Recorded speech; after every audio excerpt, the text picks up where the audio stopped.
dealing with a refugee crisis in Niagara Falls. A lot of refugees were being sent to Niagara Falls, being put into the hotels, but with no long-term plan of how they were going to be integrated into society. It's like a Band-Aid. But also no additional funding. So when they were finished with the refugee system, now they're, with the general population, well, how are we going to pay? They're going to need social services.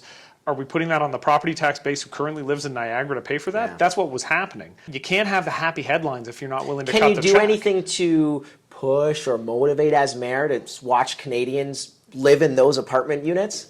I have done everything in my power, and I've had these conversations with federal ministers and I've had these conversations with provincial ministers on the things I think they need to be doing to allow us to have a more equitable community for everybody. Yeah. I will keep advocating, but at the end of the day, there's only so much. And there's no levers that we have to pull, right? All I can do is try and educate my community of what's going on and get them to contact their members of parliament and provincial parliament and try and move the needle.